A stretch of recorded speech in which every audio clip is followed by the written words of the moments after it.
I got a job as a police officer a few months ago. For my first year or so, I'm expected to work the overnight shifts and do 3 12-hour shifts a week. It's totally brutal, especially given that the worst things happen at night. It's only my 3rd month on the job, and I already have a nightmarish story to tell. I was patrolling around my designated route, 2 or 3 in the morning, absolutely no cars to be seen on the road at all. Most of my route was dark since there was a lot of forest in our town. And then there would be one long street called Warren Street, one of the only streets lit up by streetlights around here. All the stores at this hour were closed, of course, so there was very little going on at this time. I took the left turn off a quieter road onto Warren Street. I drove slow, always looking on both sides of the road to see if anything was going on in any of the parking lots. I picked up on something strange as my car zoomed past a coffee shop parking lot. I brought the car to a halt with a heavy stomp on the brakes, and brought it to a reverse until I got back to the parking lot. I rolled down my window and stuck my head out to confirm my eyes weren't playing tricks on me. The lights in the coffee shop were on, which was beyond bizarre. The shop always closed at 6 p.m. on weekdays. I knew because I was a frequent there and I knew the owner personally. I pulled up to the curb and figured I'd go check the door. Wouldn't you know it, the door was unlocked. I pushed the heavy glass door open and stepped into the shop, calling the owner's name. Something about my voice echoing into an empty coffee shop at 3 in the morning was freaky as hell. It gave me shivers just wondering why the lights were on. I kept calling the owner's name until I heard a sound come from the basement. I didn't even know there was a basement until that day. I found a door that led downstairs to a dark abyss. I unholstered the flashlight on my belt and aimed it down the stairs. I knew deep down it was my job to go down there and investigate, even though I was really afraid to. There wasn't a light switch to be found, so I made my way to the bottom of the concrete stairs, not able to see much outside of the narrow beam of light that my cheap-ass police flashlight projected. I was at the bottom of the stairs now, looking around the pitch-black basement of the shop. Then there was the sound again, only this time much louder. It sounded like some kind of half electronically produced and half organically produced sound. I don't know if that makes sense, but it's really the best way I can describe it. It came from a back room. I stepped into that back room, which appeared to be an office of sorts. I just stood there, waiting for the sound again. I might have stood there for 30 seconds until the same exact sound erupted from a corner of the room. It was a terrible, distorted kind of sound. It apparently came from inside an air vent in the corner. First thing I did was try to shine the light into the vent, but it didn't really work. The grill blocked any amount of light that would actually light up the inside of the vent. What I did next was put my ear up to the vent to try and listen for anything that could be inside. I heard something in there. I was 80% sure what I was hearing was the sound of someone breathing. My heart started racing even faster than it was 10 seconds ago. I tried one more time to see into the vent, this time angling the flashlight a little differently and pressing one eye up to the vent grill. I guess the light beamed off the grill of the vent at just the right angle, because I saw the glow of an eye literally 4 inches from my face. I unholstered my gun as I shouted at the person in there to come out now. But as I tried the vent door, it seemed to be screwed on still. I could hear the person shimmying away through the vents until the sound was completely gone. Where did that vent lead to? How did they get in there? Why were they in there? What was that strange noise?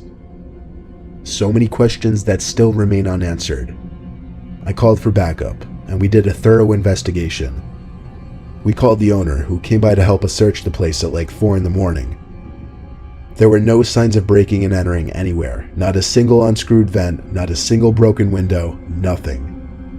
Our investigation didn't last more than a few hours, after which we determined whoever was in the vents was gone. The thing that scares me the most is the sounds that I heard. Not just the breathing from the vent, but that sound that was emitting from the vents. That sound that could be heard all the way from the upstairs of that shop.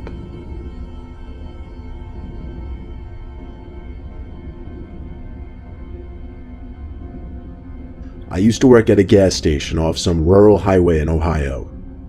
It was a 24-hour gas station, I usually worked from 8 p.m. to 4 a.m. The shift always started busy. Lots of people on road trips coming in for coffee and snacks, filling up gas obviously, and usually around 11 to 12 it would really quiet down.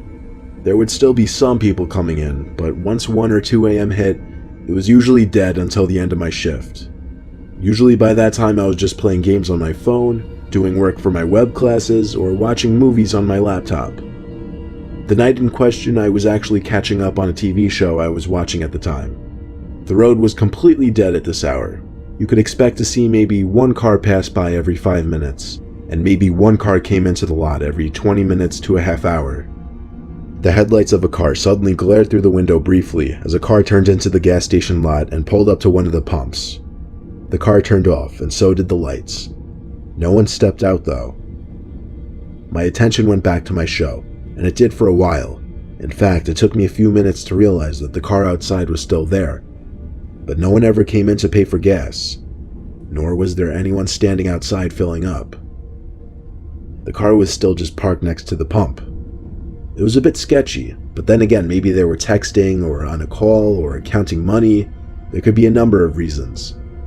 Finally, I heard a car door shut outside. I paused my show, expecting them to come inside, but the guy just stood by his car. It looked like he was facing down at first, but when I squinted my eyes a little, I saw he was actually looking at me. He finally came over to the door and came inside. The bell of the door rang as some guy with his hood up walked right past the counter. He gave an ever so slight side glance to me. I could see just one of his eyes for a short second before he turned away and walked to the back section of the store by the snacks. I couldn't see or hear him while he was back there. He seemed to be back there for a while. I called out, "Do you need help, sir?" Not even the slightest sound in response. Just as I was about to come out from around the counter, the man came out from the corner and slowly walked back outside, not looking at me once. He went back to the pump, opened his passenger side door, and seemed to be digging in his car for something. Then he shut the door and looked at me again. Regardless of the distance and glass between us, I knew he was looking at me. He lifted his arms and seemed to begin waving me over. I didn't know what to do, but everything about this situation and this man were freaking me the hell out. He started walking very quickly over to the door, still waving his arms and hands at me. He put one hand in his pocket now, while waving with the other still. It looked like he was reaching for something. I ran around from the counter and to the door so I could lock it. I managed to with only 3 seconds to spare before he tried pulling it open. This was the first time I could see his face as he looked at me and I looked at him. I noticed his hand in his pocket, holding what I was sure was the handle of a blade. I shut the blinds to the windows as I told him we're closed. He still stood there though. I tried to put it out of my mind, but I couldn't because he started knocking on the glass. He knocked and knocked and knocked until it turned into more of a banging.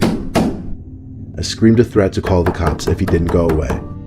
He stopped a few moments after I said that, and I think he walked away. I didn't check. I simply stayed hidden in my corner behind the counter. I gave it 10 minutes before I would open the blinds back up. And when I did, I felt a certain kind of horror in my body when I saw his car was still there. Where was he? Was he in his car or somewhere outside? Paranoid thoughts came to my head, like what if he was by the back door? I felt relieved when another car pulled into the parking lot and a normal-looking man came to the door. I unlocked it for him and he came in with 2 20s in his hand. I told him to be careful of that other car, and then we got into a long conversation about what just happened. During the conversation, the other car turned on and finally drove off. The man and I both laughed about it, but when the guy who worked after me finally came in at 4 a.m., I was not laughing. My whole drive home, I was still shaking, thinking about what happened. Nothing that strange I would make. It was a busy Thursday night, a half hour before closing time. We had 3 delivery guys working, myself included. My boss was always a hard ass. As usual, he told me to make the delivery and be back quickly. The address led to a town 5 miles away though, so I knew this would be a longer trip. But the longer ones always had the better tips. I still remember the order. It was just an order of wonton soup and rice. It was a 15-minute drive. I pulled up to the house, and it was not exactly the most appealing area of town. I stepped out of the car with a small brown bag of food, and before I stepped up the curb from the street, I stopped and looked up at the upstairs window of the house I was delivering to. There was half of someone's face peeking at me, and by half I mean I could just see someone's eyes on the top of their nose, as if they were trying to hide. I didn't know what to think. It didn't look like some kid, it looked like a grown man. All I could do was continue walking to the door. I found a note on the door saying, "Doorbell broken, asleep, door unlocked, money on table, please come inside and leave food on table." The note was so bizarre I had to take a picture of it. You know how they say red flags can go off in your head in a split second? Well, that's exactly what I was feeling. I stepped back a few feet to look up at the window again. The person wasn't at the window anymore. I knew they weren't asleep, so why would they leave a note like this? I tried to rationalize. Maybe it's a really socially awkward person who prefers not to engage with a delivery person. I slowly turned the knob, and yes, the door was unlocked. There was no light at all in there. I couldn't distinguish where the table was that the money was allegedly sitting on. I tried going left, and found myself in what I assumed was the kitchen because I could hear a fridge nearby. Like I said, it was dark as hell in there. I finally came up with the brilliant idea of using my phone as a light. I put the brightness up all the way, and that's when I saw the silhouette of a person in the corner of the kitchen. No features, nothing. Just the silhouette of someone. At that moment, I dropped the bag of food on the floor and walked out the front door back to my car. I never looked back at that sketchy-ass house, nor did I ever go back to that sketchy-ass part of town. My boss was pissed even after I explained it to him, but that's just how he is. I did another delivery that night and went home, and couldn't sleep all night thinking about what could have happened in that house, had I actually gone up to that table.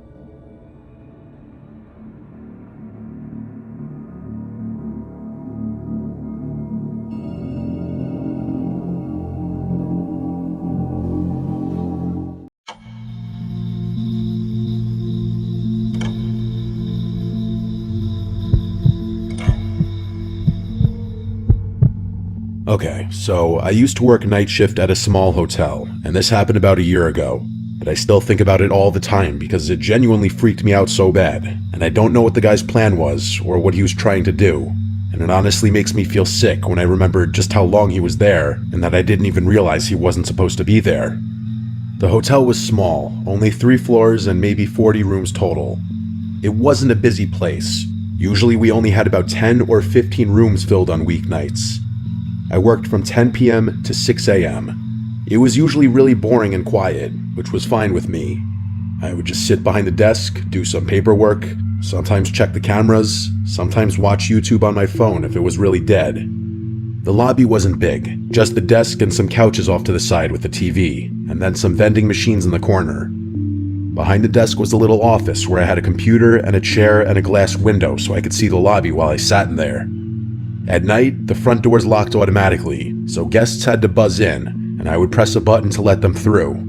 Usually nothing happened after midnight except the occasional guest coming in late. But one night, this man came in around 11, and everything about it still makes my stomach drop when I think about it. He buzzed the door and I let him in. He looked mid-40s, tall, kind of skinny, but not too skinny, and he was wearing jeans and a baseball cap, carrying a backpack. He walked up to the desk and asked if we had a room for the night. I told him yes and gave him the price, and he nodded and pulled out a card. I swiped it, it went through, and I gave him a key card for room 214 on the 2nd floor. I remember he looked at me for a second too long before he left. He had this kind of blank expression, and his eyes stayed on me for maybe 3 or 4 seconds after I handed him the key. Then he turned and walked off toward the elevator. Nothing about it screamed dangerous right away, but it was enough to make me notice him. After that, I sat back in the chair and played on my phone for a while.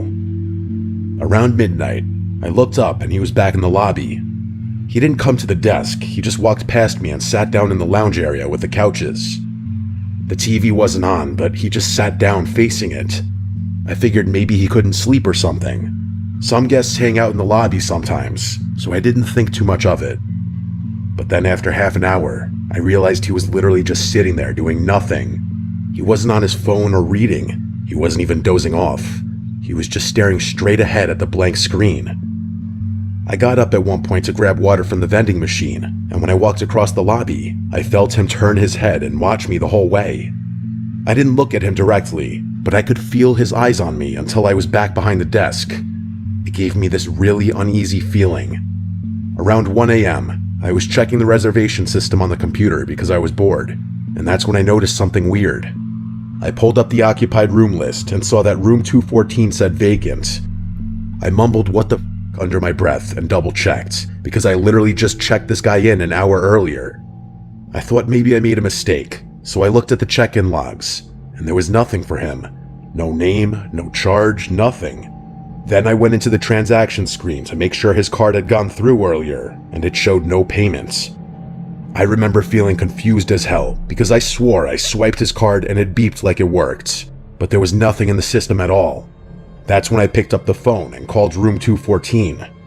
It rang like 10 times, but no answer. Then I checked the key card entry log, which tells you if the door to that room was open that night, and it showed nothing. No one had entered the room. That's when I realized he never even went to the room after I gave him the card. I looked over into the lounge, and there he was, still sitting there, staring at the TV that wasn't even on. I started to get this awful feeling in my chest. I sat there debating what to do. Part of me thought maybe the system just glitched, but the fact that the room had no entry log and no charge made it pretty clear he wasn't even checked in. I waited another 15 minutes just watching him. Around 1:30, I walked over and asked if everything was okay. He turned his head and looked at me with no expression, and he told me he just couldn't sleep. Then he turned back toward the TV. I nodded and went back behind my desk, but my hands were shaking. Around 2, I noticed he wasn't sitting in the lounge anymore. My stomach dropped right away because I didn't see him in the lobby at all. I scanned the area, and then I spotted him standing at the end of the hallway by the bathrooms, half hidden in the dark. He was just standing still. I kept glancing up at him, pretending to be on the computer. He stood there for a while, and then slowly walked back and sat in the lounge again like nothing happened. I called my manager at home and explained what was going on. She sounded tired and told me to just keep an eye on him and call the police if he did anything threatening. I remember hanging up and thinking that it already felt threatening, but I didn't know what else to do. I checked the security cameras after that. I saw him on the first floor hallway camera.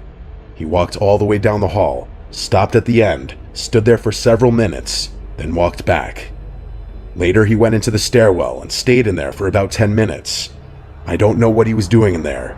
Every time I looked up from the computer, he was somewhere else, near the vending machines or by the elevators, once just standing near the corner of the lobby where the light didn't hit well. He was always staring. By 3:30, I couldn't take it anymore, so I called the non-emergency police line and explained that there was a man in the hotel who I didn't think was a guest.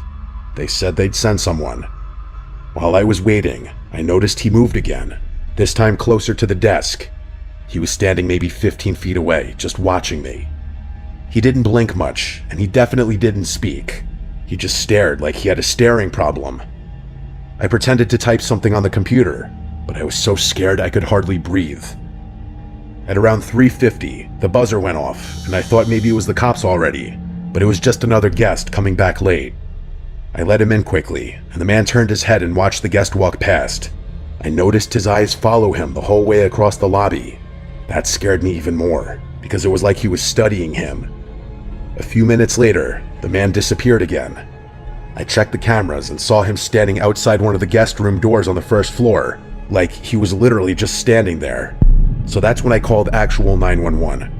I told them he was outside a guest's room and I didn't know what he was trying to do.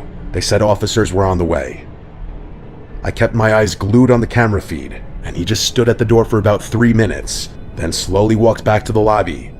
When he came back, he walked right up to the desk this time and leaned over the counter. He looked at me and asked if there was any food. His voice was so low it was disturbing. I told him there were vending machines in the corner. He gave a small smile, then walked away. I just sat there staring at the clock, begging the cops to get there. Finally, around 4:10, 2 officers showed up. I let them in and pointed right at him. He was back in the lounge, sitting down. They walked over and talked to him for a few minutes.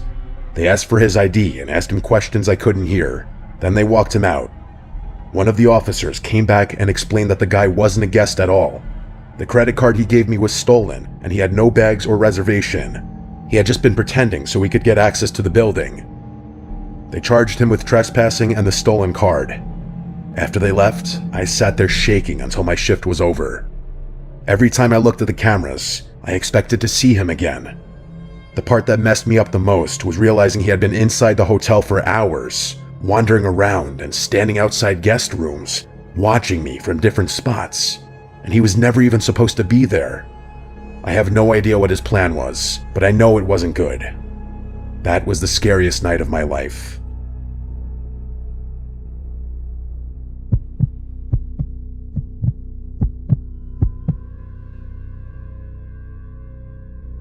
My name is Meredith. I'm 24, and I work the night shift at a tiny gas station off County Road 11. It's the kind of place most people don't even notice unless they're out of gas or completely lost. I took the job because it was quiet and predictable. I liked that, or at least I used to. It started on a Thursday night around 1 a.m. The air outside was wet and still, and the hum of the overhead lights had been getting under my skin all shift. I was just about to microwave a cinnamon roll I didn't even really want when the door chimed. A man walked in, mid-40s, maybe older. He had a green coat, messy hair, and dry lips like he hadn't smiled in years.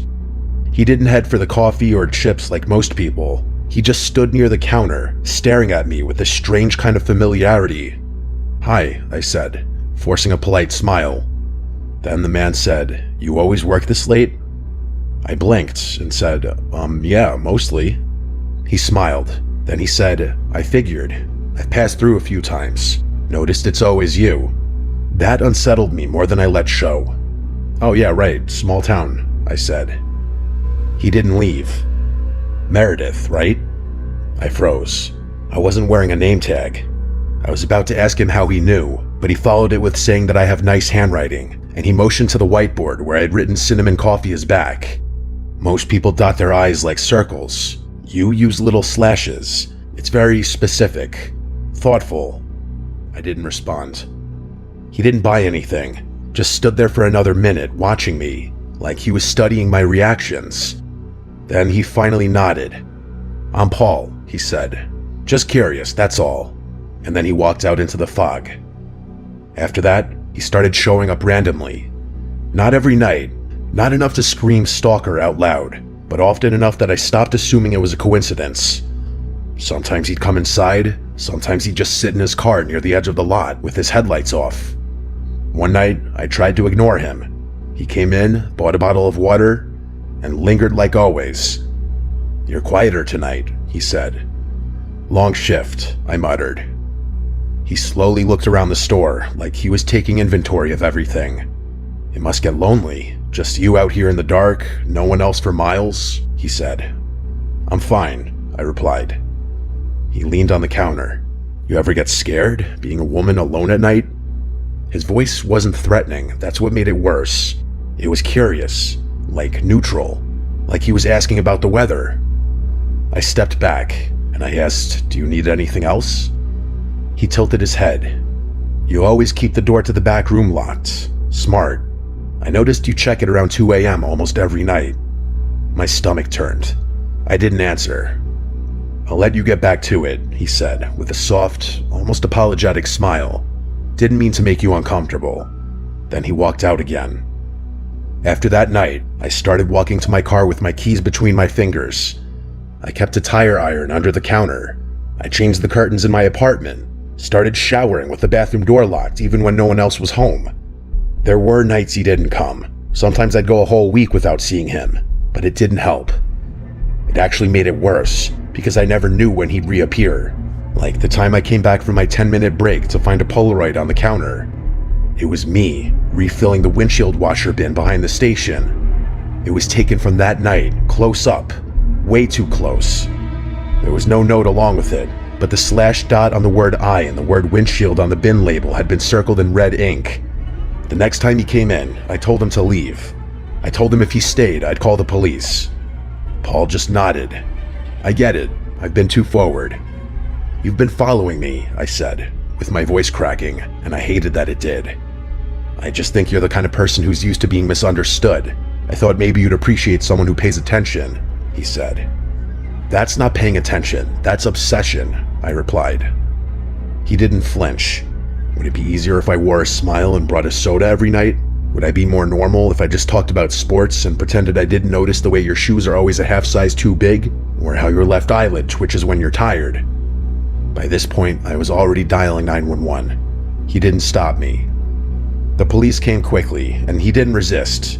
He just stood there, arms at his sides, waiting. They searched his car and found a notepad filled with dates and times. It was my schedule. Notes about my walk, my clothes, my groceries. One page just had my name written over and over again in tighter and tighter loops until it turned into scribbles. He kept telling the cops the same thing. "I just noticed things. I'm just a curious guy." The restraining order went through that week. Now I don't work nights anymore. I don't even live in the same town. The company transferred me to another station 2 hours away. But even now, when I drive home and see headlights behind me for too long, I feel the back of my neck tingle. And sometimes, I still think about the way he said my name, like he already knew what it would sound like in his mouth, like he'd been practicing it.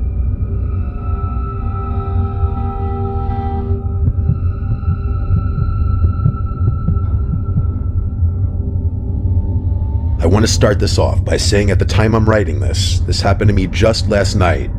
I worked the overnight shift at a 24-hour gas station. I'm a 22-year-old female, and I've been working there just shy of 2 months. I work the weekend shifts, which is Thursday through Saturday, while another coworker, who I'll call Max for privacy reasons, works the weekdays of Sunday through Wednesday.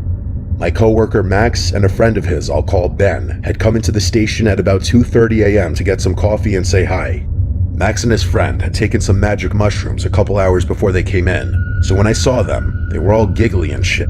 Honestly, it was pure entertainment for me. As we were talking about random stuff, Ben had made the comments about how there was a car parked in the parking lot with its lights off but running, with someone inside that had been there before they pulled in. He said when he questioned the guy said he was waiting for a DoorDash order. Normally that wasn't out of the ordinary for DoorDashers to wait in their car while we packed an order up. What was odd was I hadn't received an order in almost 2 hours. I spent most of the night in the back of the store cleaning, away from the tills and the front doors, so I couldn't even see the parking lot. We waved it off as nothing, and the two guys went outside to smoke a cigar and play with Max's dog, who they brought along. At first, I didn't think much of it, but once I was alone, I thought it was a little weird considering I didn't know how long they'd been out there before my coworker came in. Fast forward about an hour, and they came back in to get more coffee. It was at that point Max told me more about how the car had been out there parked in a spot that even when I went to the register, I couldn't see it due to the wall. He told me that the entire hour they were out there playing with his dog and smoking in the parking lot, the man in the car had switched between watching them and looking like he was texting someone on his phone. When Ben had noticed this, in his high as hell state, he walked over to the car and asked, "What's up? Why are you looking at us?" At that point, the man had tried to pretend he didn't speak any English. When that didn't work, he switched to English and started saying he must have had the wrong address before hightailing it out of the parking lot. He was definitely higher than Max at that point, but what made it really creepy was Max said that the car looked brand new and had no license plate. He also noticed there was a pile of blankets in the back, enough to hide someone under. And when the man was confronted, another car had just pulled into the lot with its lights off, a car that also looked brand new and had no license plates. And as soon as the first car had started driving away, the car that had just pulled in immediately followed them out. Max had stayed another 15 minutes before they headed out and told me to be careful and to keep an eye out. At about 6 a.m., he came back in for more coffee, and he was definitely sober, so we talked more about it. He said the guy was acting super suspicious the entire time they were out there, constantly checking his phone and watching them along with the entrance to the parking lot and the doors to the store. Even he admitted that he was freaked out, and once he came down from his high, he wanted to check on me to make sure I was all right.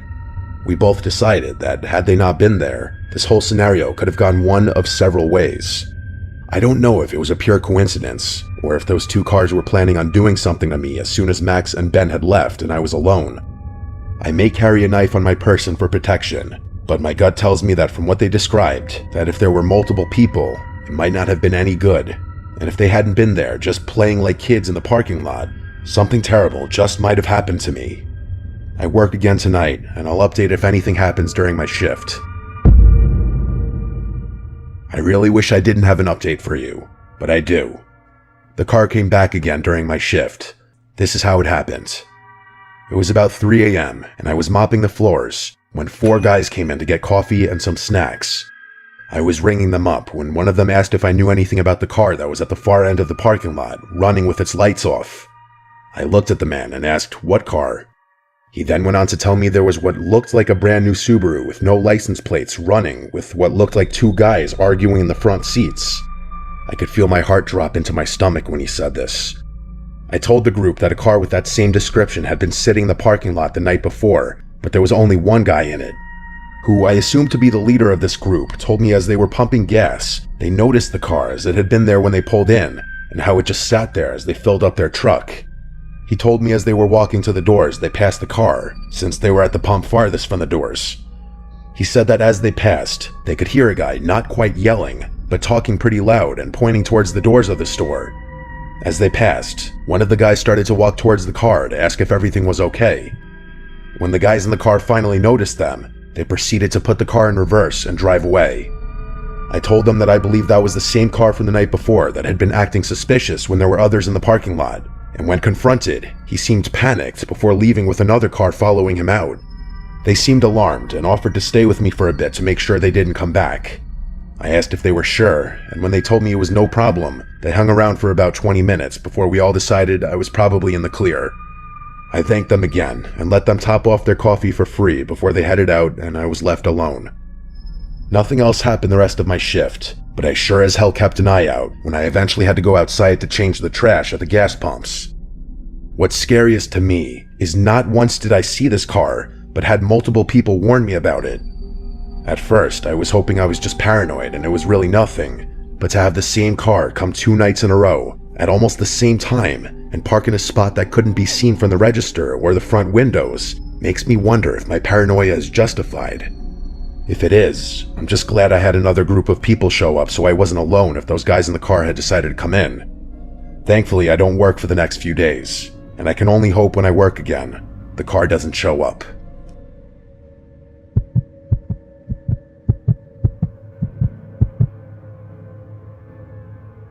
My name is Daniel. I'm 29, and I work the overnight shift at a small rural motel. It's not a chain, just a family-owned place with 2 floors and maybe 25 rooms in total.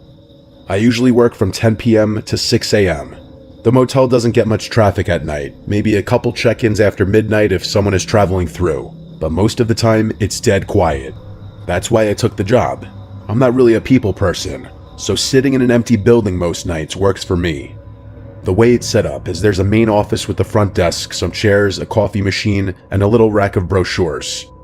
Behind the desk is a hallway that leads to a back office. That back office is kind of like a lounge. It has another desk, a couch, a mini fridge, and a TV mounted on the wall.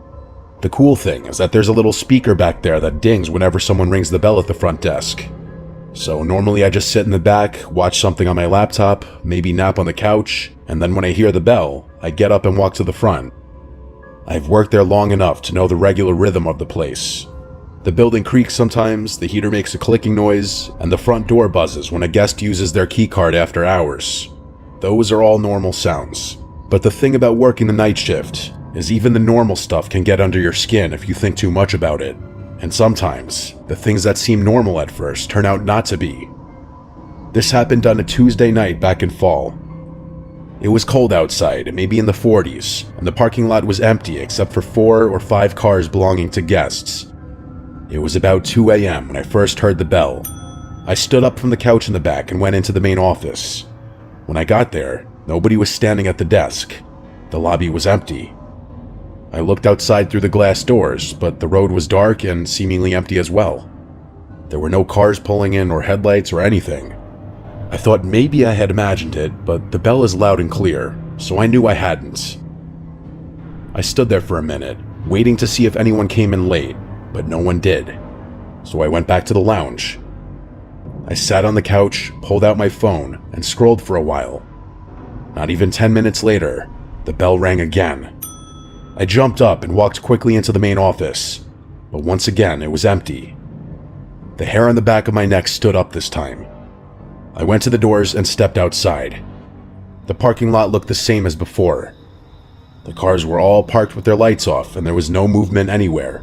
The road was completely empty too. I walked to the edge of the sidewalk and looked both ways, but there wasn't a single sign of life out there. I went back inside and sat behind the front desk this time instead of going to the back.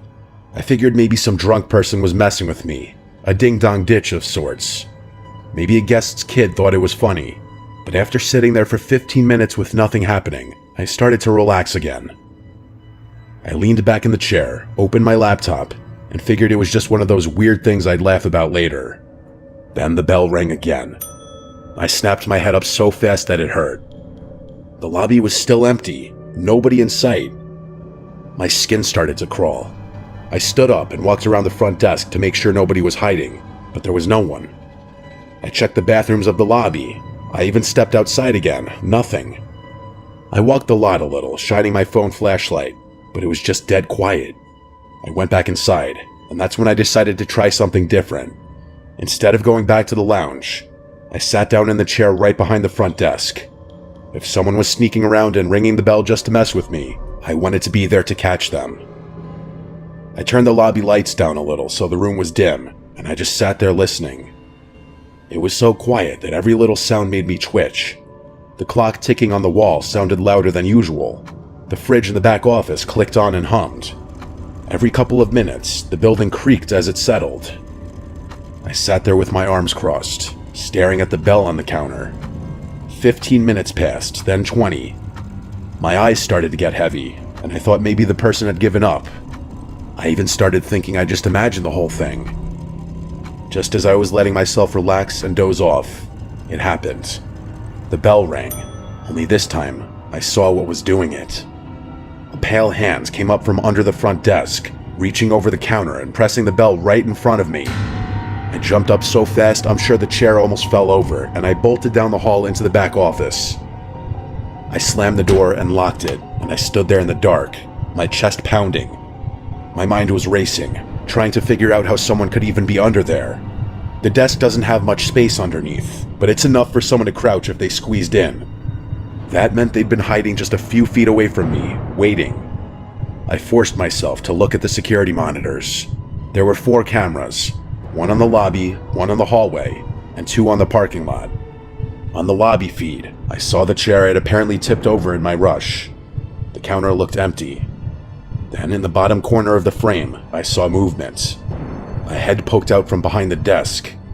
I couldn't make out details, just the outline and the glint of eyes staring straight into the camera. I backed away from the monitor. I couldn't look at it. I grabbed my phone and dialed 911 with shaking hands. I whispered to the dispatcher that someone had broken in and was hiding in the lobby. She told me to stay where I was and that officers were on the way. While I was on the phone, I watched the monitor. The person's head disappeared, and then I saw the person crawl out from behind the desk on hands and knees. He crawled to the door and then stood up. He was tall and wearing a hoodie with the hood pulled tight, and his posture was hunched over. Then he turned around and started walking around the lobby like he was looking for something, and then he turned and walked out of the camera frame toward the hallway that led to the back office. I pressed my back against the locked door. A moment later, the knob rattled. Just once, a very slow rattle, and then nothing. The dispatcher kept asking if I was safe, but I couldn't even answer for a few seconds because my throat felt like it was closing up. After what felt like forever, I heard slow footsteps moving away. I rushed back to the monitor. The man was pacing around the lobby again. At one point, he stood in front of the glass doors and just stared outside like he was waiting for someone.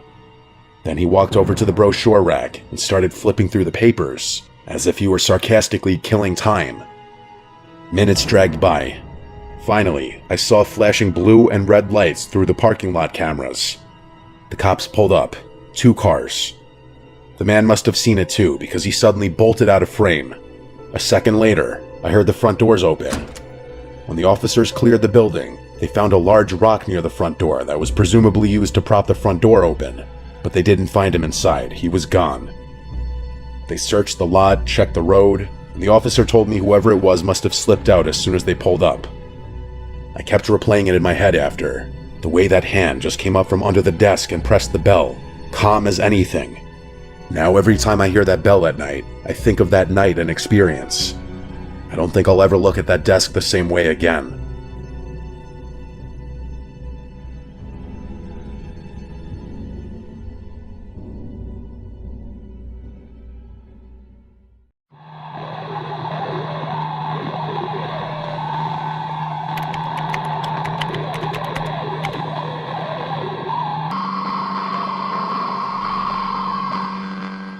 I was working the night shift at my local Waldbaum's back when it used to be open 24 hours a day.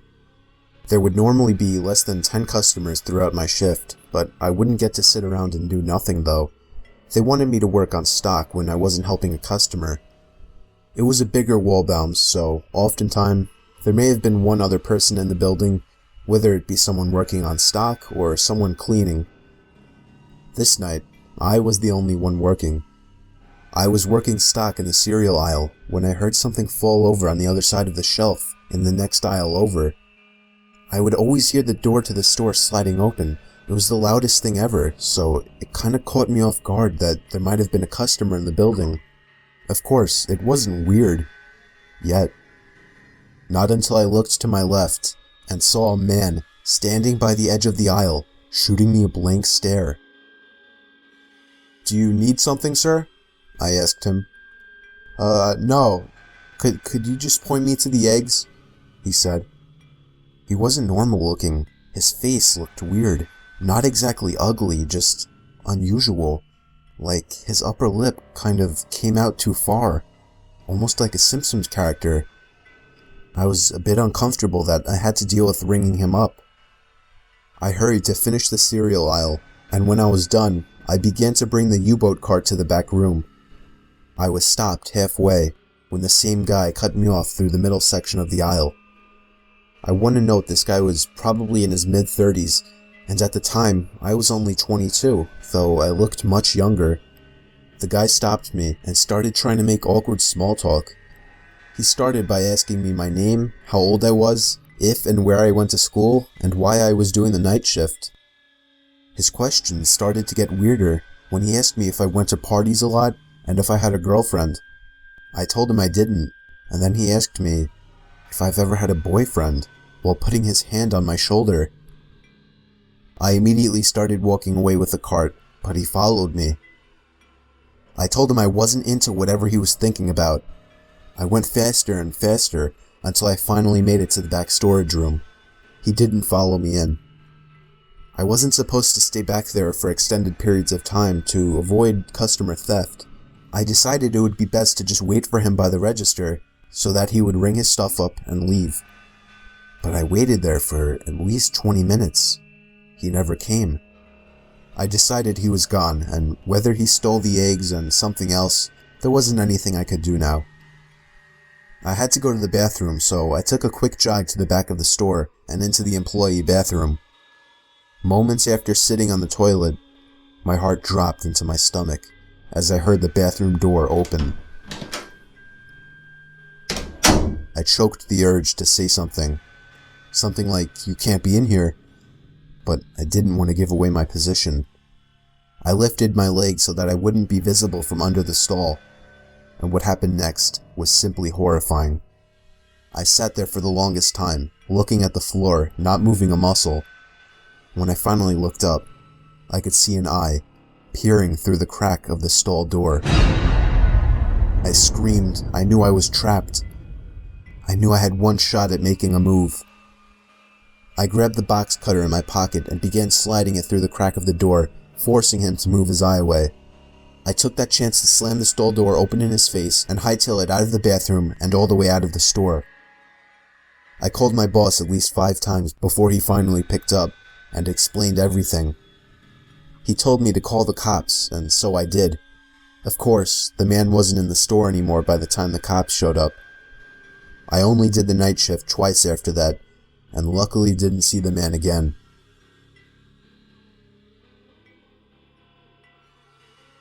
I used to work the night shift at a gas station on the side of some highway in the country.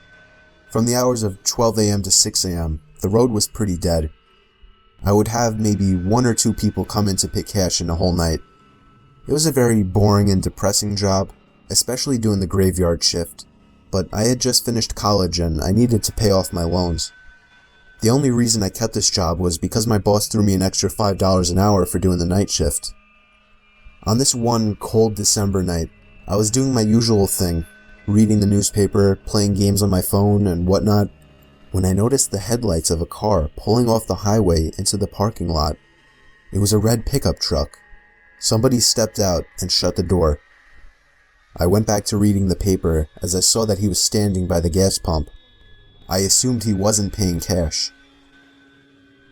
I looked up a few moments later and saw that he was still standing in the same position, staring at the gas pump. I almost felt obligated to go out and help him. He was obviously confused. I felt a cold chill run up my spine as I saw the 6-foot-something tall man slowly turn his head to face me.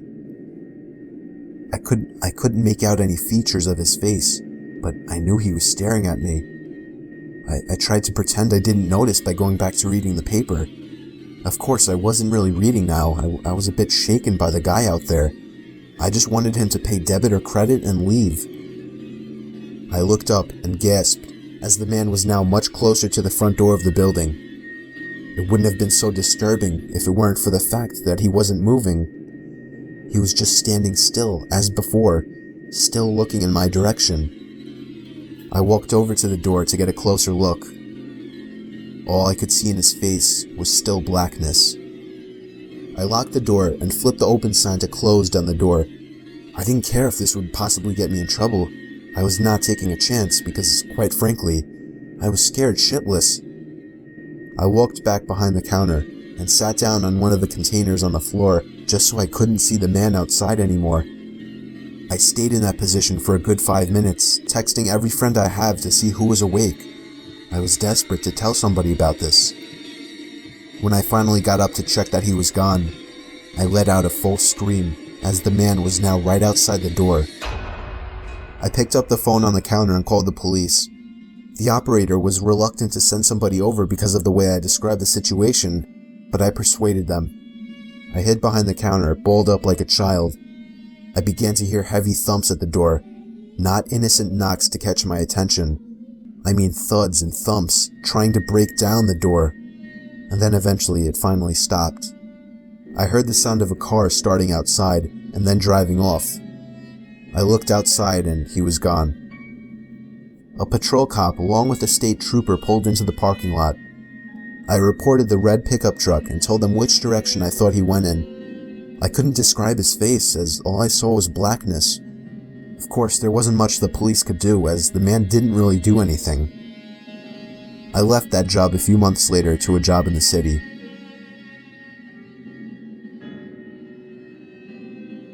It was 2 years ago. I was called in to do the night shift, 10 p.m. to 4 a.m. at 7-Eleven, since somebody called out. The store was located on a busy road in a rather quiet and rural area. During the night shift, you could expect anywhere from 10 to 20 people come in to buy a beer or something else. This one particular night, there was this one guy, mid-20s, that came in. He started making weird noises, like loud yelling noises. I assumed he had some kind of mental disability. In fact, my brother has a mental disability, so I immediately felt sympathy for the guy. He walked up to the counter without any items, with his head facing me, but his eyes were looking up at the ceiling. I felt uncomfortable. I honestly didn't know how to deal with it. I tried speaking with him, but he only responded in loud noises. I kept checking if he was with someone outside, but he was alone. There weren't any cars in the parking lot, so I assumed he walked. He stood there for so long, looking up at the ceiling and making noises, that I tried to get him out by handing him a bag of chips and telling him he can go. I tried finding some kind of number to call for someone to help him. Then, out of nowhere, he finally turned around and walked out of the store. I felt so horrible for the man, but at the same time, I felt a bit creeped out. About an hour later, the phone on the counter rang. I picked up to hear the familiar yelling sounds of the man from earlier. It caught me off guard. I didn't know what to think, other than this has to be some kind of prank. I hung up on them and was now becoming paranoid of my surroundings, constantly checking the outside through the windows. Come 4 o'clock, the person working after me came in, finally allowing for me to go home. It wasn't my problem anymore. I got home and threw all my stuff on the table, ready to get to sleep. But my phone rang within a minute after entering the door. I felt a chill run down my spine. Why would someone be calling at 4 a.m.? I could only imagine it was bad news. I braced myself and picked up the phone to hear the man again. I felt sick to my stomach as I listened to the loud noises he made. I struggled to slam the phone to the receiver. All night I felt like I was being watched, even with all the blinds shut. And I could swear I heard strange noises coming from all over my house. I refused to get any sleep until the sun came up. Weeks passed and I had forgotten about the incident, until one day, when going into the basement for the first time in a while, I found that papers had been scattered all over the floor, and when I went into the basement closet, I found writing on the walls. 7-Eleven had been written in Sharpie on the wall, along with the address to the 7-Eleven I worked at and my house address. The most disturbing part, I also found various kitchen knives along with a large pocket knife sitting in the closet. What started out as seemingly just an innocent person turning into something of a prank ultimately turned into something much more horrifying. He had been living down there for God knows how long, and I'm just grateful that for whatever reason he changed his mind and left, because I haven't seen or heard from him since. All I can say is that man is dangerously ill.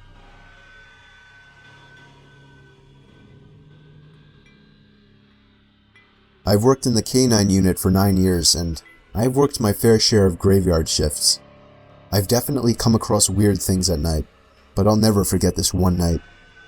I worked with my dog Sammy, a German Shepherd. She was 2 years old at the time and was still kind of new to the job, just like me.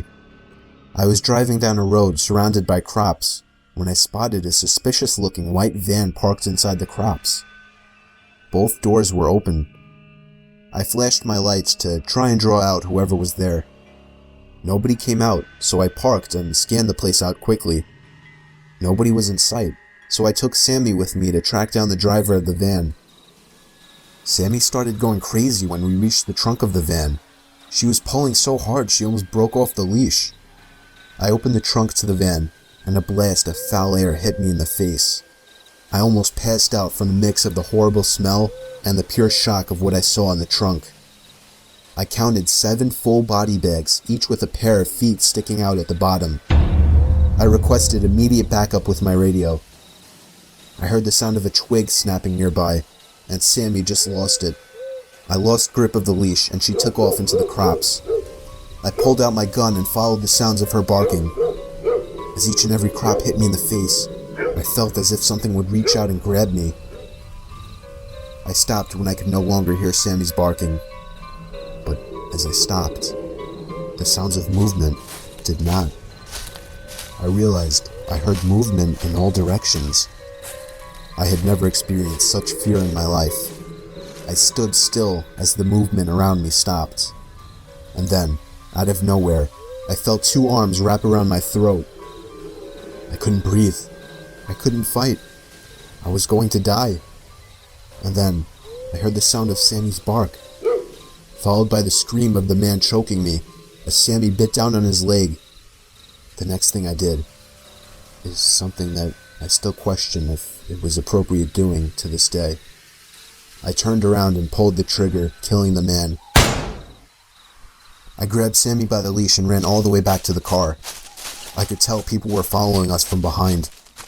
I managed to make it to the car safely and drive a 1/4 mile down the road. I didn't stop to see which way they went. I didn't hold my ground. I fled like a coward. I cared much more about our lives than I did this job, and I'll still say that today. But it still pains me knowing how much of a coward I was. Backup arrived shortly, but the van was gone. I even failed to get the plate number on dashcam video, or even just writing it down. This was within my first few months on the force, but it made me feel like absolute shit for months to come. I, someone who was sworn to protect, let a van full of killers get away.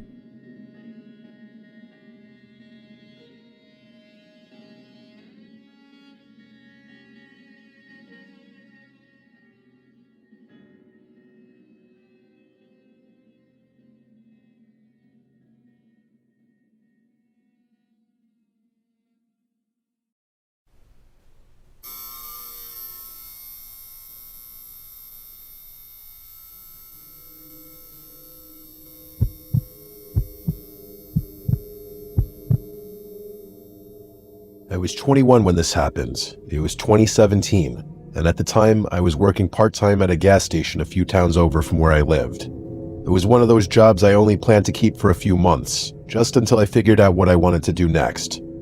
The shifts were usually easy, a lot of ringing up snacks and cigarettes and stuff like that, more so than the occasional person paying for gas and cash. During the day, it was annoying but normal. The nights were different. The nights dragged. The place felt too bright inside and too dark outside, and every customer felt a little stranger. That night, I was working the closing shift by myself, and I still think about it all the time. The store closed at midnight. Around 9 or 10 at night, the phone started ringing. I answered without thinking anything of it. The second I picked up, I heard this weird voice. It was low and drawn out, like someone trying to sound like a killer in a horror movie. It reminded me right away of Ghostface from Scream. It sounded really forced, like someone trying to do an impression, but yet it was still unsettling. The voice asked if I was all alone in the store. I just stayed quiet for a second, then said something sarcastic like, "Yeah, you got me," and then I hung up. I figured it was one of my friends messing with me. I texted the group chat and asked which one of them was calling the store pretending to be a serial killer. They all found it funny and acted confused at first. One of them asked what I was talking about, then another said he was at home. I assumed they were just lying because that would have been the obvious response if they wanted to keep the prank going. About 10 minutes later, the phone rang again.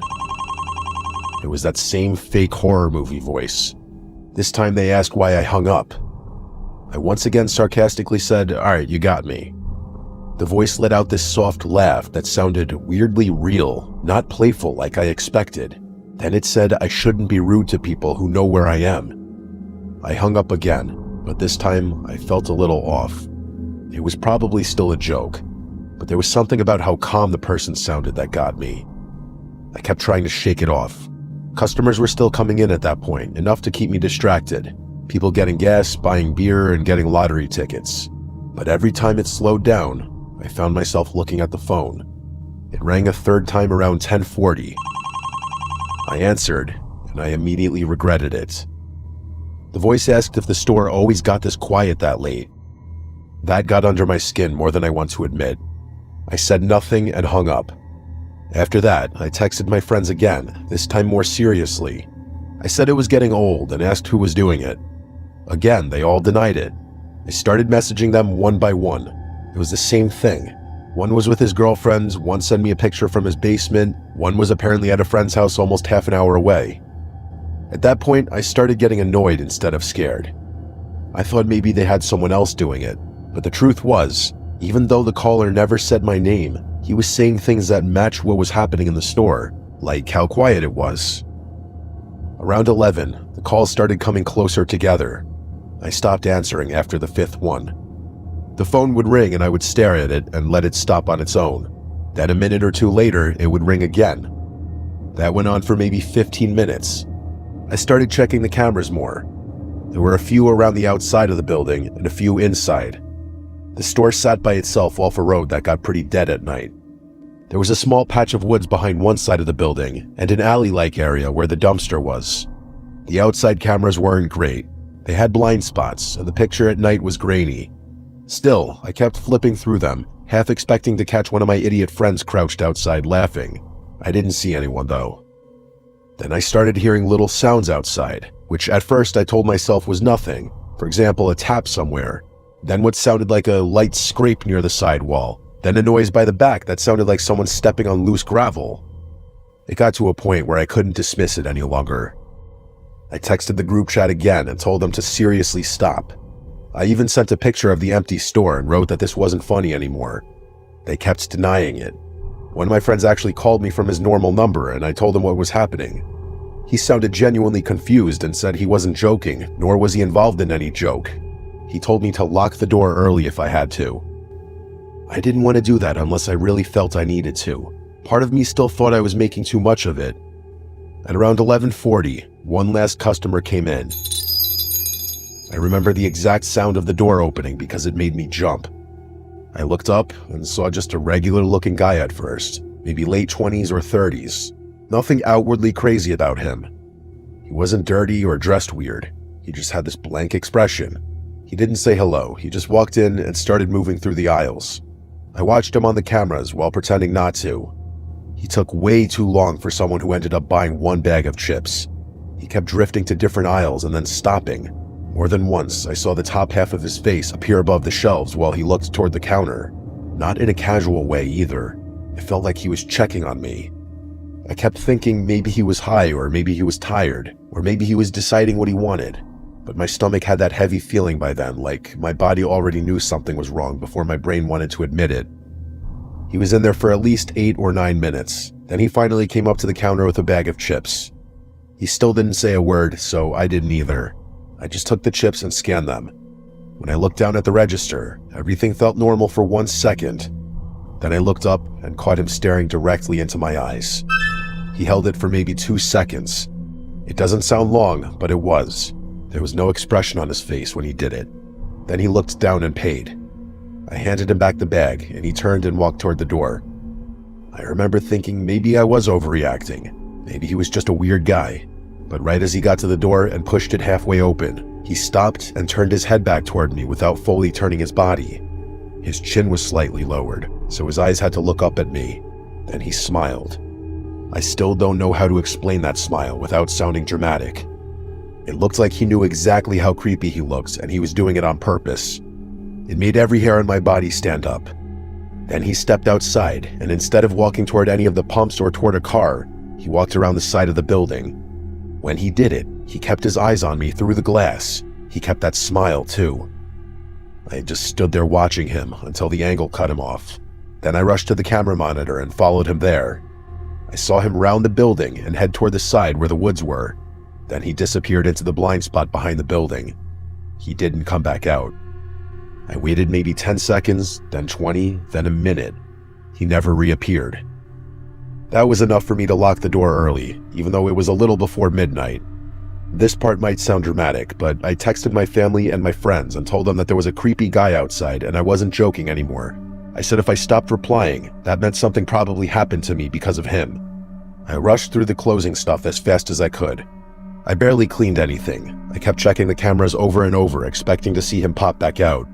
Nothing. Midnight hit, and I decided I couldn't stay there any longer. I grabbed my stuff, turned off what I needed to turn off, and went to the front door. I unlocked it and stepped out, and that moment of having to relock it was so tense I couldn't have done it quick enough. Once I did, I took off running to my car. It was parked off to the side of the building. I got most of the way there, and just as I reached it and slowed for half a second, I heard fast footsteps. Not running, but worse somehow, like speed-walking steps slapping the pavement in front of the store. I turned and saw him. It was that guy. He had come from the front corner of the building and was moving toward me and my car fast. I yanked my car door open and threw myself inside. I locked the door and started the engine so fast I almost flooded it. The second the car started, I hit reverse and peeled out of that lot. I looked once in the mirror and saw him standing there in the lights watching me leave. The whole drive home, I was sending voice texts and regular texts to everyone saying I was right, that I knew he was going to come out of nowhere. None of that was a prank anymore. The next day, I texted my boss and told him exactly what happened. I said I wasn't doing overnights anymore. He looked at the footage later, and his response honestly made me even angrier. He got kind of defensive and said the guy looked like a regular customer to him. He said maybe I had just gotten spooked because of the phone calls and connected things that weren't connected. That pissed me off more than I can explain. I was the one there. I was the one getting the calls. I was the one who saw that guy disappear around the building and come speed walking at me out of nowhere when I left. I didn't care if the footage didn't fully capture how it felt because I knew what happened. I quit right after that. I didn't even argue much. I just told him if he thought that was normal, he could work the closing shift himself. I ended that job with attitude, and I was proud of it. Even now, many years later, I still think the caller and that guy who came in were the same person, even if I can't prove it.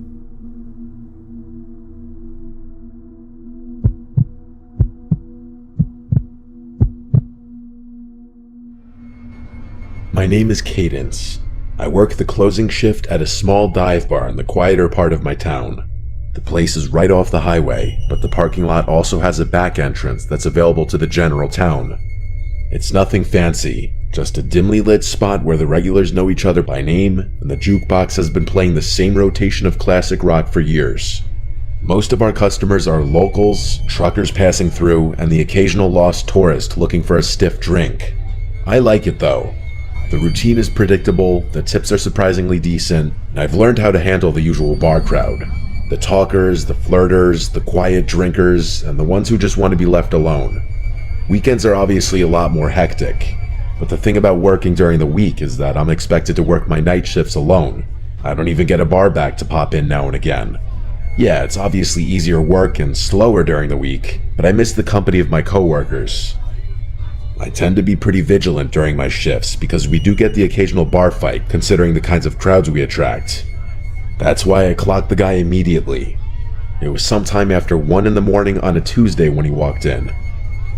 If I had to guess, I'd say he was in his late 40s, but he was extremely clean cut and well groomed. Not the kind of look you'd expect from a guy his age in an area like this. He was wearing a black turtleneck underneath a black trench coat.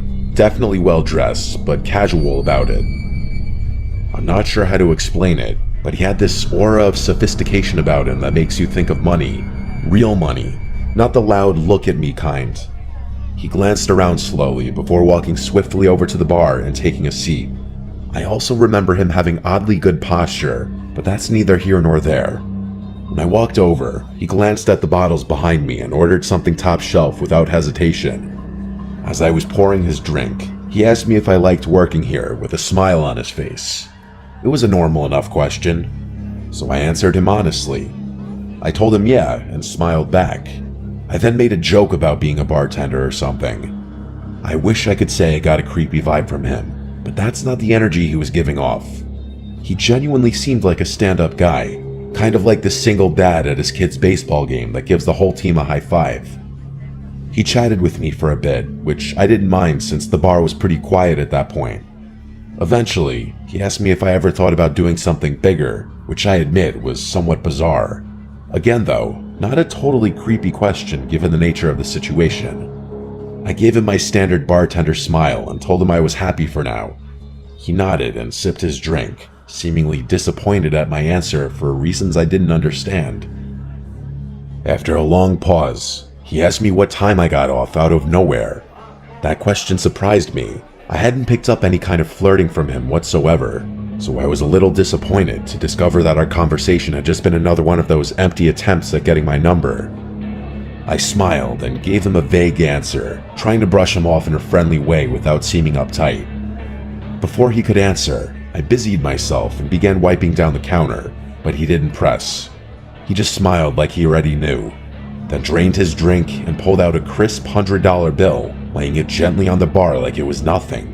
Then, without another word, he walked out into the night. I didn't really know what to make of the encounter. I know it sounds like nothing, but his demeanor was just so far off my radar that I was intrigued. Either way, I figured I was never going to see him again and got on with my life. As it would turn out though, I was wrong. About a week later, he came back. Only this time, he wasn't alone. There was a woman with him. She drew my attention since I hadn't seen her before. She looked like she was in her mid-30s and was dressed in a way that didn't quite match her age. Trendy, but off, like someone trying a little too hard to blend in with a younger crowd. I watched her closely as the two of them approached the bar. Everything about her seemed calculated, from the way she smiled too easily to the way she leaned against the bar like we were already friends. As I was setting down napkins in front of them, the very first thing she said to me wasn't a hello or a drink order, but a compliment. She put on this overly joyful smile and said, "You're so pretty." Her fingers brushed against my arm as she said it, lingering just a second longer than normal. I laughed and thanked her, but I could instantly tell that something was off about this woman. The man didn't speak, which I thought was also a little strange given that he had been so talkative last time. They ordered drinks and poured them, and that's when questions came flooding in. The woman asked me how long I'd been working here, along with how old I was and a bunch of other small talk questions like that. I answered in short, polite sentences, but I got the sense that this wasn't small talk. She was studying me. At one point, she looked over at the man, and it seemed like they were communicating despite not speaking. She looked back at me and told me that she ran an exclusive event club. She leaned in a bit as she said it, lowering her voice as if to prevent her being overheard by another patron. She told me that she's always looking for young, fun people for private parties, and that I'd make a killing, 10 grand for a weekend. I let out a small, forced laugh and told her it sounded too good to be true. She insisted that it was real, and told me that a bunch of girls like me worked for them. Her smile never faltered at any moment, which was starting to creep me out. She steered the conversation back to the job, circling around the same words. Fun, safe, exclusive. Then, casually, she said, "You should step outside for a second. There's someone who can explain it better." My pulse kicked up. I wasn't playing around at that point. I didn't even bother pretending like I wasn't creeped out. "I'm good," I said in a firm voice. No smile on my face this time. Just then, a group of customers walked in, laughing and talking loudly. The woman's expression changed in an instant, her friendly mask slipping just slightly before she turned to the man beside her. Without another word, they left. I'd be lying if I said I wasn't unsettled after that. Those random people had just propositioned me for God knows what. I told my coworkers and my boss about the situation, and we all agreed to keep an eye out should those people return. My boss assured me that he was always a 15-minute drive away should I need him, and the bar's security cameras were typically enough to deter any misbehavior. There wasn't really much I could do beyond that. It's not like those people had done anything illegal. I tried to push it out of my head, but a few nights later, after closing, I saw the car. It was parked across the street, engine off, just sitting there. I tried to tell myself it was nothing, but the feeling of being watched crawled over my skin like static. As I walked to my car, I kept my head down, my keys clutched tight in my hand. When I pulled out of the lot, I checked my mirrors. The car followed. It stayed back just enough to avoid suspicion, but every turn I made, it was still there. I took a random turn onto a side street, and it followed. Another, still there. I started freaking out internally. I knew it was them. I forced myself to stay calm, to think. Then, without hesitating, I navigated and pulled into the parking lot of a police station, gripping the wheel so tightly my knuckles practically turned white. The second I pulled in, the car sped off. Nothing happened after that for a while, but I knew it wasn't over. It turned out I was right. It was a slow weekday shift, barely anyone coming in. By midnight, I was wiping down the counter, half thinking about closing early, when the door creaked open. It was the woman. I immediately sent my boss a text as inconspicuously as I possibly could. I looked back up, and the woman was staring at me with that same artificial smile. She walked slowly to the bar and sat down with her hands folded neatly. I was debating just telling her to leave when she said, "Thought I'd come check on you." My stomach started twisting, but I did my best to hide it. I told her we were about to close and that she had to leave, but she made this pouty face and asked for just one old-fashioned. I thought about denying her, but I figured pouring the drink would stall her long enough for my boss to arrive. So I turned around and got started, trying to keep my cool. And then I heard it. The soft, unmistakable click of the front door shutting. I whipped around. The woman was gone. I felt this awful pit in my stomach as I stepped toward the entrance. Through the glass, I saw it. A black van idling just outside. Without thinking, I locked the door as quickly as I could. But then, metal rattling from the back door. Someone was trying to get in. I didn't think. I grabbed the heaviest thing I could, a metal shaker, and clutched it like a weapon as I dialed 911 with my other hand.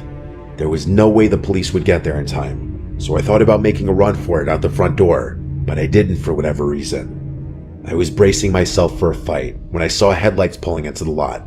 It was my boss. The sounds on the back door suddenly stopped, and a few seconds later, the van pulled out of the lot with a screech.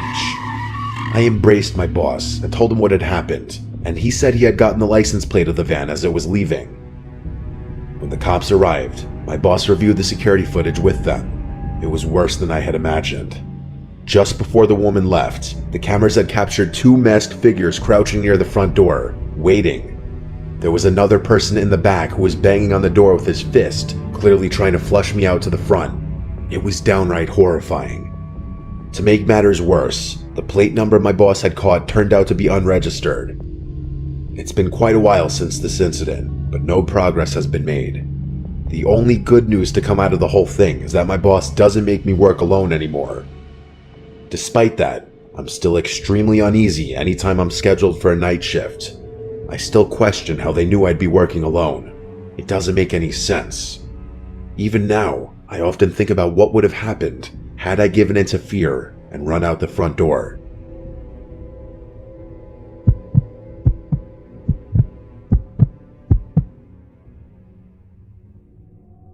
I used to work the night shift at a gas station / convenience store off a quiet stretch of highway. I say used to because after what happened to me a few months ago, I won't work a night shift again. It's a small station, the kind that barely gets any business once it gets late. Most of my shift was spent restocking shelves, wiping down counters, and occasionally ringing up a trucker or traveler passing through. I remember the whole thing vividly. It was just past 2:30 in the morning. By then, even the truckers had mostly dried up, and I was left with basically nothing to do.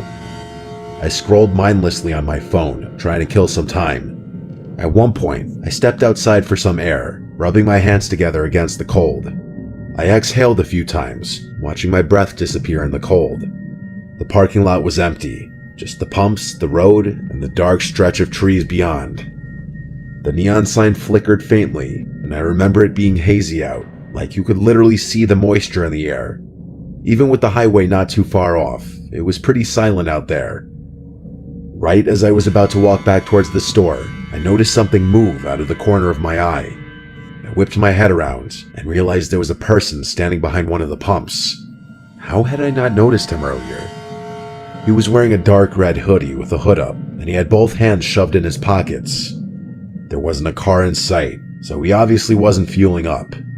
The only thing was, he didn't seem to be heading towards the store either. He was just standing there, half turned toward the store like he was watching me. At first, I figured maybe he was waiting for someone, but something about the way he moved rubbed me the wrong way. He was kind of shuffling about in this circular pattern. I entered the store, but made sure to keep an eye on him through the glass. I kept track of him while pretending not to, hoping someone would drive up and pick him up or something. But after a few minutes, he started walking toward the door. Slow at first, then suddenly pushing inside like he'd made up his mind all at once. He walked up to the counter, but didn't say anything right away, just stared at me like he was sizing me up. Then, in a rushed, almost rehearsed way, he muttered that his car had broken down just before the pumps. He said he needed a jump or maybe just a little gas to get to the next town. I was literally shocked. He wasn't even trying to make his story believable. Like, I couldn't believe he actually expected me to buy his BS story. I offered to call a tow truck instead. No, he said, too quick, shaking his head. He just needed a flashlight, maybe some help checking under the hood. Something was definitely off, that much was true. The way he spoke, the way he watched my reaction, it felt like a test. To be fair though, people walking into gas stations at that hour are usually a little strange, and I started wondering whether he actually needed help and was just an odd person or on something. I asked him where his car was parked, and he told me it was just beyond the highway entrance. I was obviously skeptical, but then he pointed at the monitor behind me. I turned to look at the screen, and to my surprise, there actually was a car parked out there. I thought to myself, oh crap, maybe this guy really does need help. And that's when it hit me.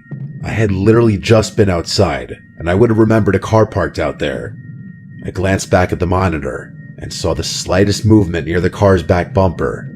Someone was crouching just out of view. A cold wave of dread hit me.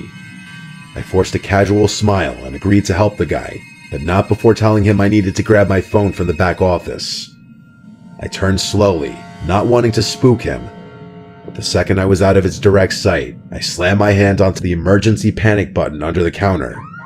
The alarm went off instantly, screeching through the store.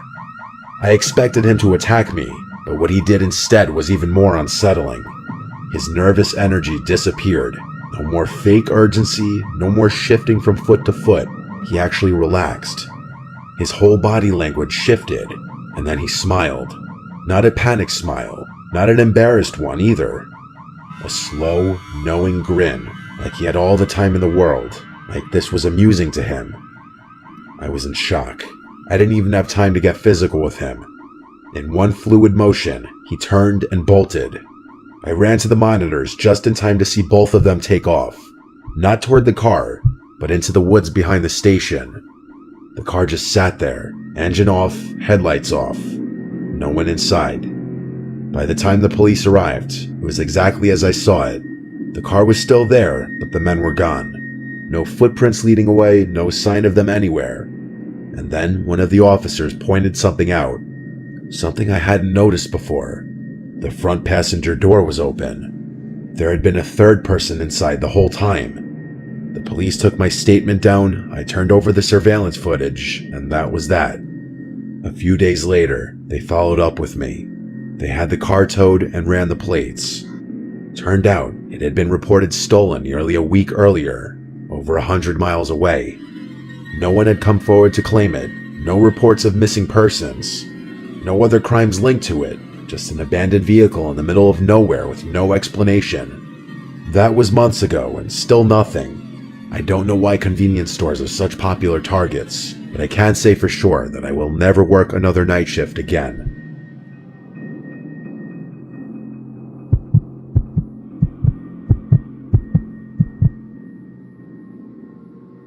This happened a couple weeks ago. I worked the night shift at Walmart. It's not the worst job in the world, but after a while, it starts to feel like you're just floating through time. The nights blend together. Same shelves, same routine, same dull hum of the overhead lights. Hopefully something better comes along. I usually hang out in and stock the electronics section, which is nice because it's quieter than the other areas. People don't exactly come rushing in at 2 a.m. to buy phone chargers and Bluetooth speakers. Most of the customers are either night owls killing time or truckers grabbing last-minute supplies before heading back on the road. That's why I noticed him. At first, I didn't think much of it. Just another guy wandering the aisles, probably waiting for someone. But after a few minutes, I realized he wasn't shopping. He wasn't even pretending to. He just kept appearing. Every time I glanced up, he was lingering nearby, hovering in the next aisle over or standing a little too still by the clearance section. He wasn't looking at anything. He was just standing there, watching me. I told myself I was overthinking it. The store is big and maybe he was just taking his time. But the way he moved, always just close enough for me to notice, never actually picking anything up, it set something deep in my gut on edge. I was waiting for him to just get on with it and ask for my number, but he never approached me. It was like he wanted me to see him, which didn't make any sense to me. I went to radio someone about it, but realized that the batteries in my radio must have been dead because it wasn't working. Eventually, I started debating whether I should go find a manager when I felt a hand wrap around my arm. I nearly jumped out of my skin, but before I could react, a woman's voice rang out loud, friendly, overly familiar. She exclaimed, "There you are," before going on a little spiel about how she had been looking all over for me. I turned, completely thrown off, and saw a woman I had never seen before in my life. She was smiling, her grip firm on my arm, like we were old friends reuniting. Before I could say anything, she leaned in and whispered, her tone dropping to something low and urgent. "That guy's been recording you. Follow me." My stomach dropped. I turned my head slightly, just enough to glance back. The man was still there, only now he wasn't even pretending to browse. He was staring right at me. A cold wave of fear crept over me. I let her pull me. I didn't even question it. The way she grabbed my arm, the way she spoke so loud and casually, like we were two old friends reuniting, I clung to it. I was beyond grateful that someone had realized what was going on and put herself in an uncomfortable position just to help me. She kept up the act as we walked, rambling about something, maybe a trip she had taken, maybe an inside joke we supposedly shared. I barely processed the words. My thoughts were stuck on him. Had he really been recording me? That was creepy as hell. I wanted to know if he was still following us, but I couldn't muster the courage to turn around just yet. The woman steered me through the aisles, moving fast. I barely noticed where we were going, only that we were going, that the distance between me and that man was growing. In all honesty, I was kind of expecting her to quit the pretending to know me at some point, but she kept it up. At one point, it was getting a little uncomfortable, so I glanced behind me, and to my relief, that man was no longer following. The woman kept pulling me forward, though. I told her that we were good now and that we should probably go find my manager, but she just squeezed my arm tighter, telling me that he was lurking somewhere. I thought to myself, so what? What's he gonna do in a store full of employees? I was obviously worried at first because no one was around, but now that I wasn't alone, I started realizing that there wasn't much of a point in being scared anymore. I told her this, but she continued moving. I told her I was serious and planted my feet, twisting my arm slightly to loosen her grip. "You can let go now," I said, but she didn't. She smiled at me, but something in it was off. "Come on, just a little further," she said, basically tugging me at that point. I glanced around. The store was basically dead. We had moved past the registers, past the self-checkout, past the aisles that saw the most foot traffic. The warehouse section loomed ahead, dimly lit and nearly empty. Beyond that was the side exit, the one without cameras, the one employees used for loading shipments. That's when it dawned on me. She was leading me straight to the exit. I didn't think.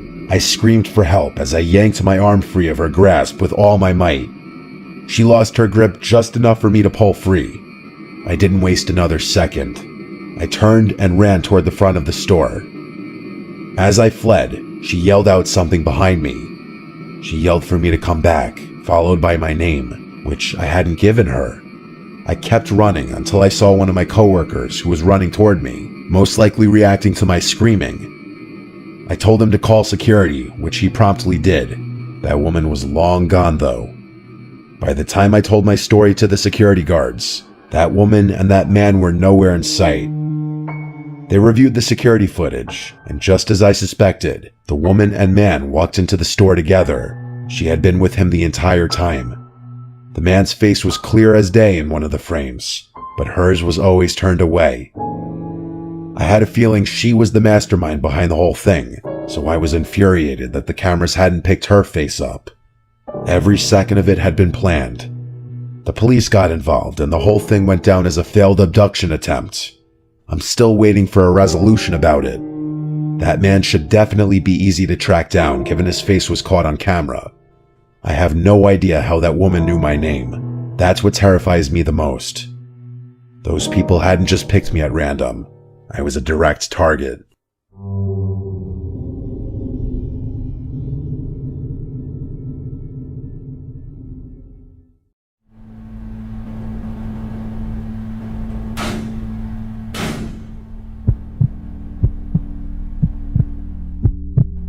My name is Thomas.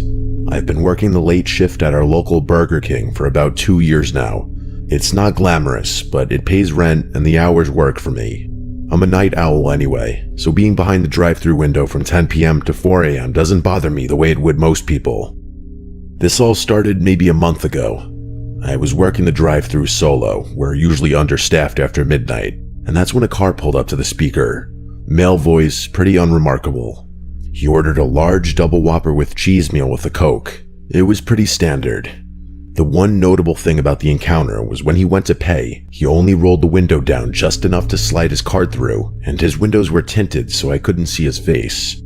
He paid and I handed him his receipt, but then he just drove off, like without stopping at the second window to grab his food. I waited there with his bag for a few minutes, wondering if he'd be coming back. Eventually, I just set the order aside and ended up eating it later. People do weird stuff sometimes, so I didn't think about it too much.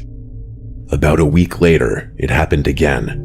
It was the same order and the same exact thing happened. Someone paid at the first window and then drove off before picking up the food. I remember thinking, that's strange. Someone did the exact same thing last week.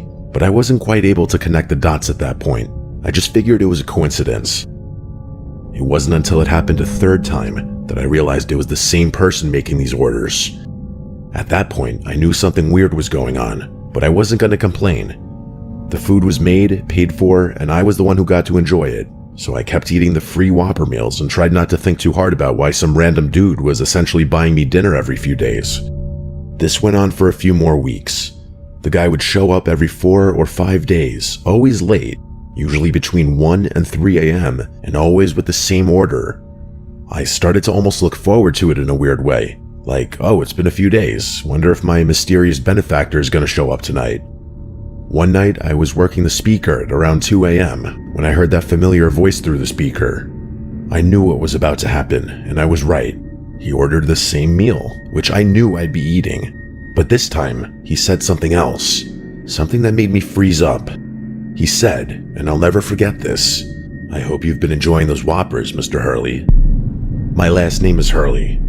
I don't wear a name tag with my last name on it.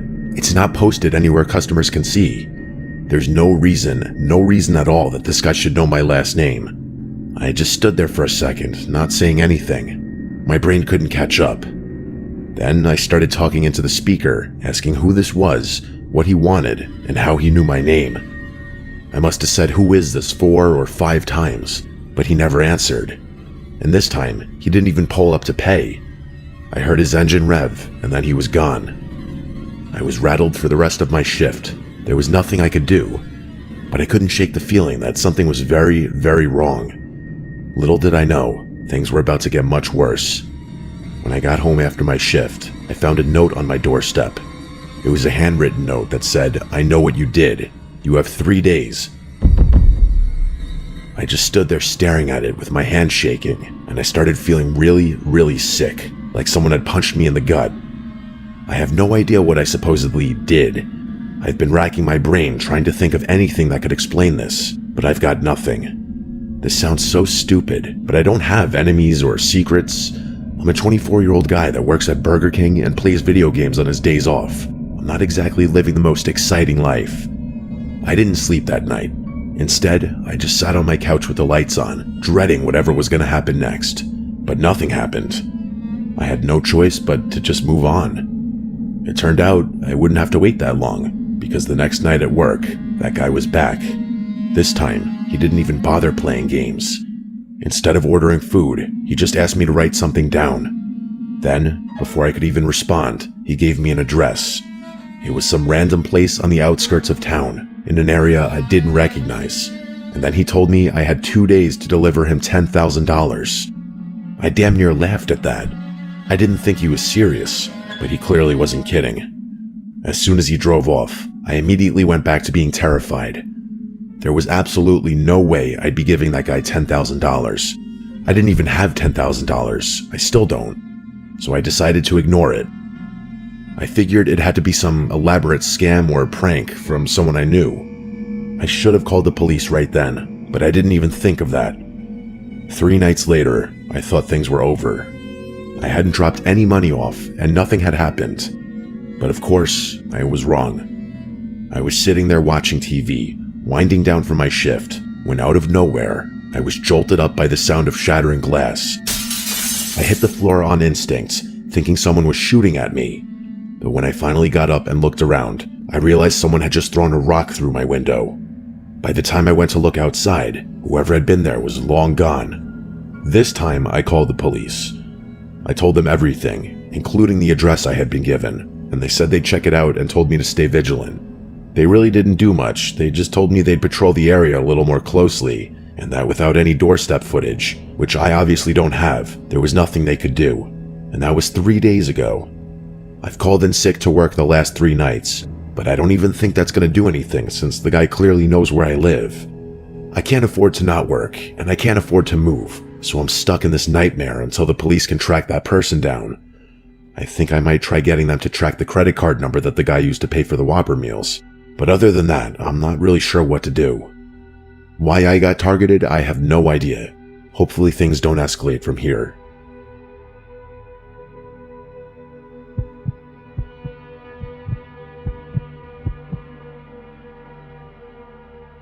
I graduated from college about 8 months ago with a degree in communications, which, as I'm sure you can imagine, has been incredibly useful in helping me secure gainful employment.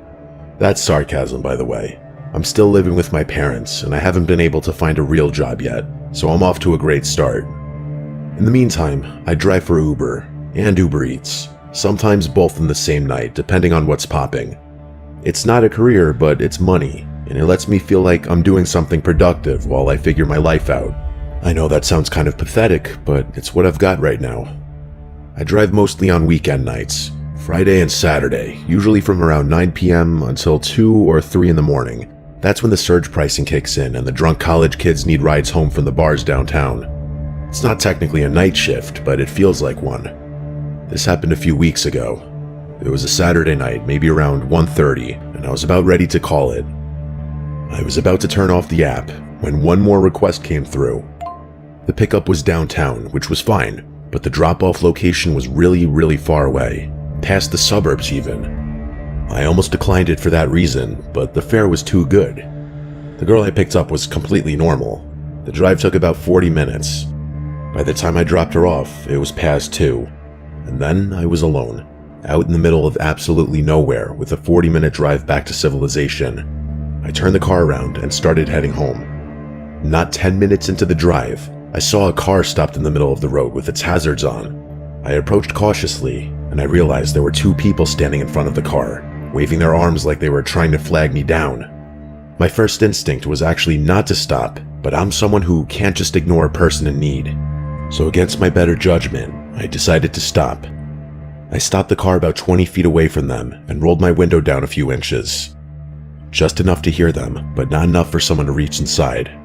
It was a middle-aged couple, which actually put me at ease a little. That is, until they started talking. The woman did most of the talking.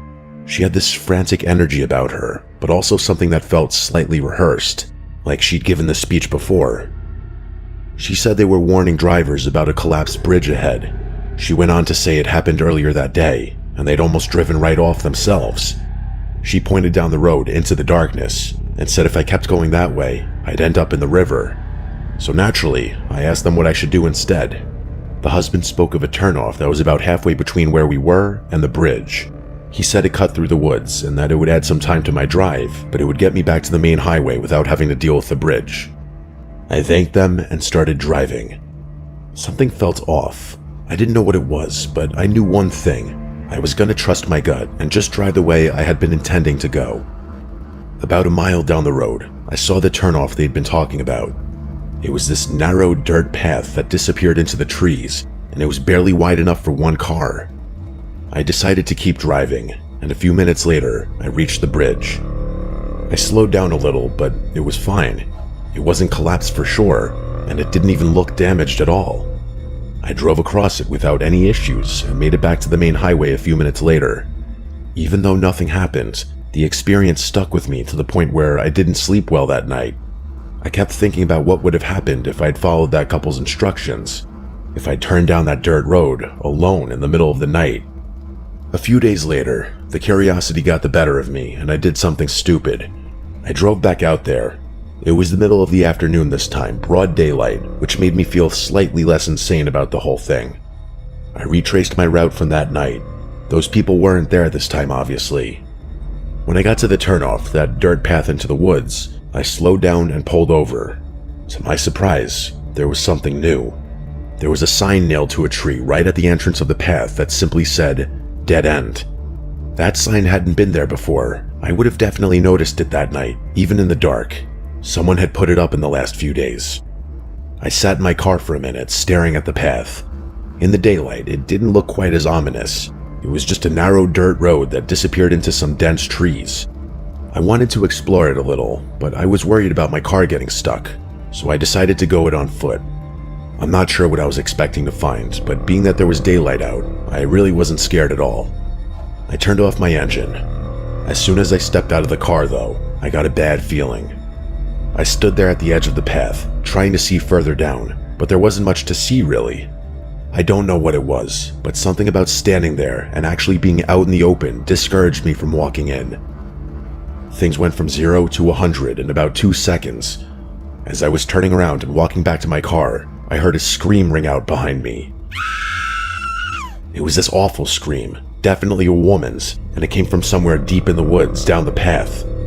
I can't tell you how fast I was out of there. Before I could even think, I was already speeding away. I don't think I've ever been so scared before, and that was about 2 weeks ago. I haven't been back to that spot since, but here's the thing. I can't stop thinking about it. Part of me knows I should just leave it alone, but I've been thinking about asking one of my friends to come out there with me. If I do, I'll record a video and send it, but for now, all I can really do is wonder about that scream and those people.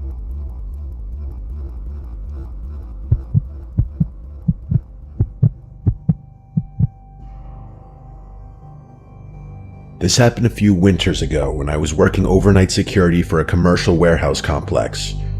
I was 26 and had been doing the job for 8 months. The shift ran from 11 p.m. to 7 a.m., and I was always the only employee on the site. There was a supervisor I could call if something went wrong, but for the most part, it was just me and the cameras. The complex was in an industrial area on the edge of a small city that didn't have much nightlife. Most nights followed the same routine. Clock in, do a walkthrough of the exterior, then settle into the security office to monitor the cameras. And every hour, another patrol. The warehouse stored mostly industrial equipment and bulk supplies, nothing particularly valuable. The night everything went sideways started pretty normally.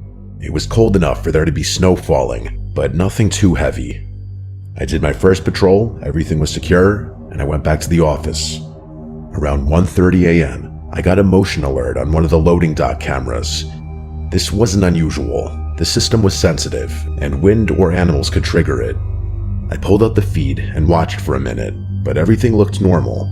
Just the empty dock and snow drifting past the floodlights. But the alerts kept coming. Every 10 or 15 minutes, the same camera would trigger. Each time I'd check the feed, and each time I'd see nothing. What started to bother me was that the movement always seemed to happen just at the edge of the frame, like something was there but not quite in view. By 2:30, I had maybe 6 or 7 alerts from the same camera. No other cameras were triggering, just that one. At 3 a.m., I went outside to check it myself. The snow had mostly stopped and the complex was dead silent. I walked the full perimeter of the dock area with my flashlight. I didn't see anything unusual. All the bay doors were closed and locked, and there were no footprints in the snow except for mine. I went back inside. About 20 minutes later, I heard a loud, metallic scraping sound, like something heavy being dragged across concrete. It came from inside the warehouse, somewhere deep in the building. I checked the interior cameras, but all 6 feeds showed empty aisles. I was starting to freak out a little bit because I started feeling like I was being toyed with, or watched somehow. But still, I explained the noise away by chalking it up to the wind or something. An hour later, though, I heard it again. It was louder this time. The dragging sound, followed by a sharp bang, like something had struck one of the interior doors. I cycled through the cameras again. Nothing on 1 through 5. When I got to camera 6, though, the feed was black. Maybe 3 seconds of static, and then it came back. But something was different. The angle had shifted, just a few degrees to the left, like someone had bumped the camera or adjusted its position. At that point, I had no choice. I grabbed my flashlight and radio and headed into the warehouse.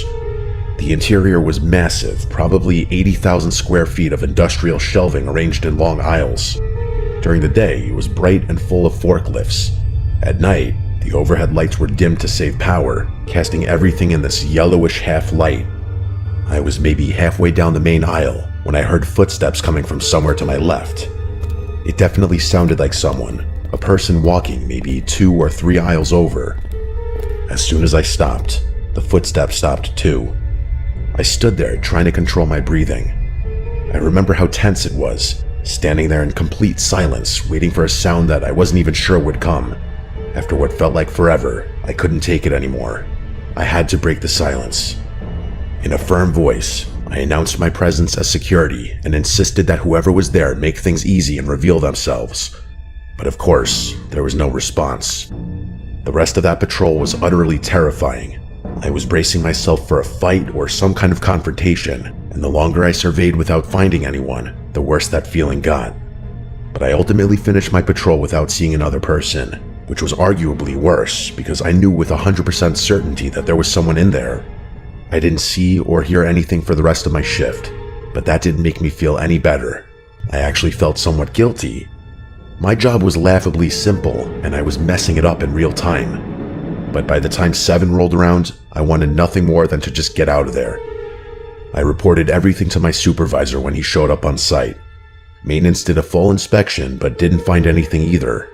Even after everything was double and triple checked, no one was able to identify the method of entry, and I could tell people didn't believe my story. Still though, that night remains one of the freakiest things that has ever happened to me.